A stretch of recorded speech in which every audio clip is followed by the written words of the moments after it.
Hey guys, welcome to study motto पे आपका स्वागत है। और डेली करंट अफेयर सेशन की इस वीडियो में हम करेंगे डिस्कस 16 सितंबर के current affairs. So let's begin here with the first question. पहला सवाल जो है वो है, when was International Day for the Preservation of the ozone Layer observed. हर साल International Day for Preservation of Ozone Layer कब मनाया जाता है? ओजोन लेयर को प्रिजर्व करने के लिए अवेयरनेस डे जो है मनाया जाता है 16 सितंबर।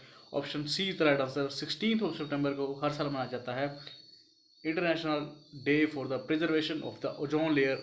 ओके, 16 सितंबर को ये मनाया जाता है to aim this day aims to commemorate in 1987 के अंदर होता मॉन्ट्रियल प्रोटोकॉल। ओके, जहाँ पे जो है नेशंस ने जो है साइन करा था डील, जिसके तहत जो है they will take a appropriate step to reduce the ozone layer depletion. Okay, ozone layer जो है अभी इसका जो अंटार्कटिका के ऊपर जो है इसका सबसे बड़ा गैप था इन दिस पेंडेमिक। इसको ये फ़ायदा ये हुआ कि ओजोन लेयर का जो गैप था वो फिल हो चुका है as per the latest report.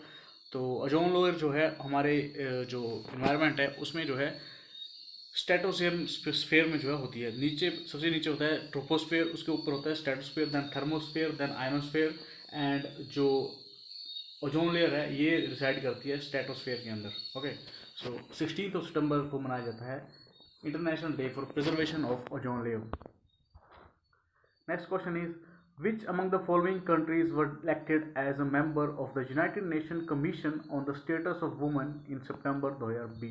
Okay, कौन से दो देश जो है इन्होंने इलेक्शन जो है जीता है United Nation commission on the status of Women in सितंबर? इसके लिए तीन कंट्रीज ने जो है इलेक्शन में पार्टिसिपेट करा था, इंडिया, अफगानिस्तान एंड चाइना। इसमें जो है इंडिया एंड अफगानिस्तान दोनों जो है एज ए मेंबर जो है इलेक्ट हुए हैं in the United Nation commission on the status of women. Okay, so option both 1 and 2 is the right answer here.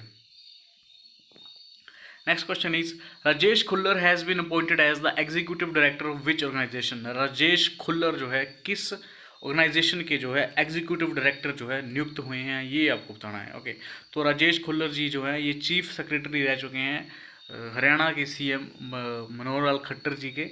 Okay, तो अभी इनको जो है नई जो है कार्यभार सौंपा गया है, वो ये है कि इन्हें वर्ल्ड बैंक का जो है एग्जीक्यूटिव डायरेक्टर जो है नियुक्त करा गया है। Rajesh Khullar has been appointed as new executive director of the World Bank. Okay, so 1988 batch के आईएएस ऑफिसर हैं राजेश खुल्लर जी। ओके, तो मनोहर लाल खट्टर जी के जो है ये चीफ सेक्रेटरी रह चुके हैं। तो वर्ल्ड बैंक के जो बने हैं एग्जीक्यूटिव डायरेक्टर। वर्ल्ड बैंक जो है 1944 के अंदर जो है इस्टेब्लिश हुआ था। ओके, तो इसके जो हेडक्वार्टर हैं वो हैं वाशिंगटन डीसी के अंदर, और इसकी 189 मेंबर कंट्रीज़ हैं। Okay, and the key people are, इसके प्रेसिडेंट हैं वर्ल्ड बैंक के at present is David Malpass. Okay, जो इसके एमडी हैं वर्ल्ड बैंक के एमडी एंड सीएफ वो हैं अंशुला कांत, वो भी इंडिया के हैं। And then is the chief economist is Carmen Reinhart, ये इसके चीफ इकोनॉमिस्ट हैं वर्ल्ड बैंक के। और अभी बने एग्जीक्यूटिव डायरेक्टर वो हैं Rajesh Khullar from India. Next question is, name the person who has been honoured with Euromoney's lifetime achievement award in 2020। किस पर्सन को जो है lifetime achievement award Euromoney के द्वारा प्रदान करा गया 2020 के अंदर? Rana Kapoor, Aditya Puri, Shikha Sharma, none of the above. The right option here is option B, Aditya Puri. HDFC के चेयरमैन आदित्य पुरी, इनको जो है एचडीएफसी बैंक के जो है एमडी है आदित्य पुरी, इनको जो है लाइफ टाइम अचीवमेंट अवार्ड मिला दिया है यूरोमनी की तरफ से। Okay, the Lifetime Achievement Award by Euromoney Award for Excellence. The publication has recognized the iconic leader for his skills in the building the world-class Indian bank at the time where there were no similar institution in existence. India का ये number 1 bank है HDFC bank, इसके MD हैं आदित्य पुरी, इनको जो है lifetime achievement award मिला है। The question important here is HDFC bank के मैनेजिंग डायरेक्टर कौन है? That is Aditya Puri. Next question is, the central government has increased the scholarship amount under Pragati and Saksham scholarship schemes for the students of which union territory?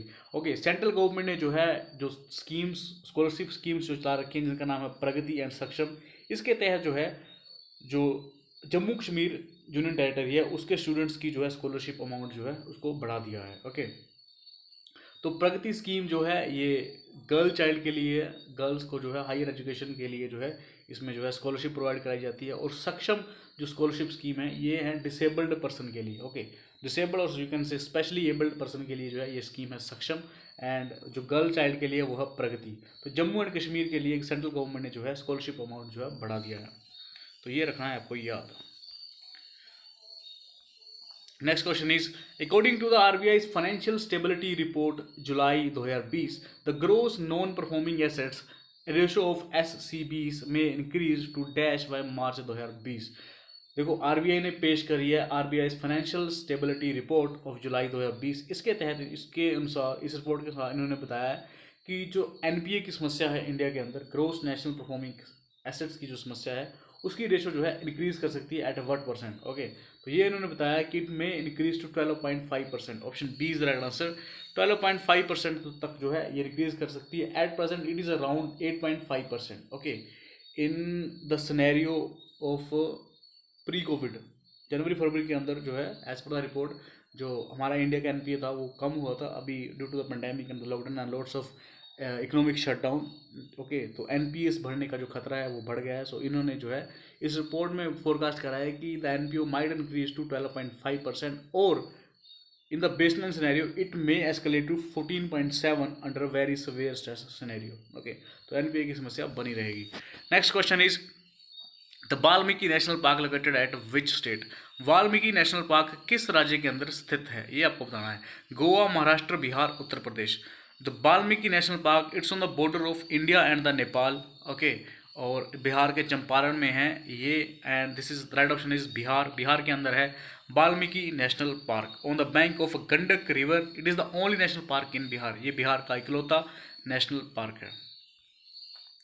Next question is, which country has declared rape a national emergency and ordered new measure to tackle the problem after recent spike of cases in the country। okay, तो north Africa की country है Libya. इसके अंदर जो है Libya के अंदर जो है रेप्स और सेक्सुअल वायलेंस के केसेस अगेंस्ट द वुमेन काफ़ी जो है बढ़े हैं in the pandemic situation.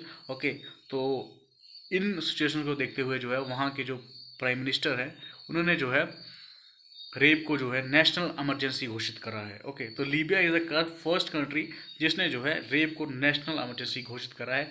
National emergency in the sense कि in the immediate basis they will take appropriate steps to tackle the situation as quickly as possible. Okay, so Libya ने जो है ये करा है। लीबिया के प्रेसिडेंट जॉर्ज वेहा इन्होंने जो है ये डिक्लेयर करी है emergency.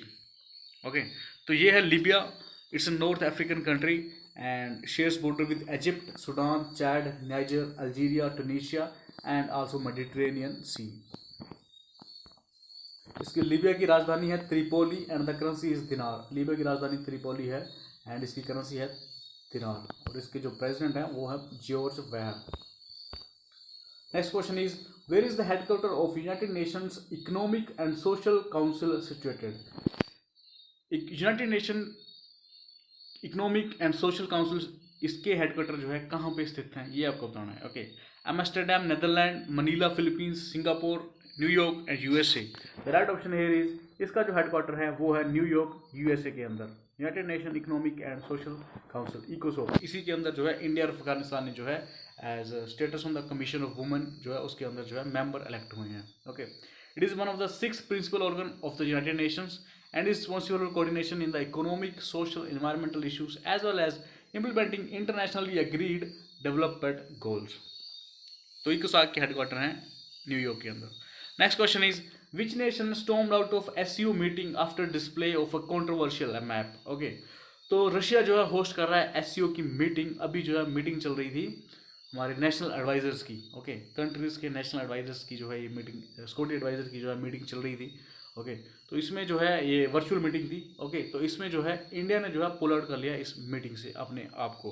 The reason being is कि चाइना पाकिस्तान ने जो है एक फिक्शनल मैप जो है वहाँ पे पेश करा एंड उसमें जो है उन्होंने entire Ladakh, JNK and some part of Junagadh of Gujarat है उन्होंने जो है अपना क्लेम करा है पाकिस्तान ने, और उस मैप को जो है उन्होंने एससीओ मीटिंग के दौरान जो है डिस्प्ले करा। इसके दौरान इसके कारण जो है हमारे जो नेशनल सिक्योरिटी एडवाइज़र हैं अजीत डोभाल जी, उन्होंने जो है हम अपने आप को जो है इस मीटिंग से जो है पुल आउट कर लिया। तो India is the right answer है जिसने जो है एससीओ की मीटिंग से जो है पुल आउट किया है। Next question is, Which two Gulf nations signed the historic Abraham Accord along with Israel to normalize ties? किन दो गल्फ देशों ने जो है ओके किन दो गल्फ कंट्रीज ने जो है साइन करा है Ibrahim accord, historic Ibrahim accord along with Israel to normalise ties? Okay, तो Bahrain and UAE, United Arab Emirates और बहरीन, इन दोनों देशों ने जो है इसराइल के साथ पीस इस्टेब्लिश करने के लिए जो है इब्राहिम अकॉर्ड को जो है साइन करा है, जिसे जो है ब्रोकर करा है डोनाल्ड ट्रंप ने। ओके, तो इन देशों के बीच में जो है शांति स्थापित करने के लिए जो है ये डील करवाई है डोनाल्ड ट्रंप ने। इसी के लिए उन्हें जो है नोबेल पीस प्राइज 2021 के लिए जो है नामांकित भी करा गया है। So option A is right answer here, Bahrain and UAE. Okay, so that's all for today. Thank you for watching. Like, share and subscribe for the more updated videos.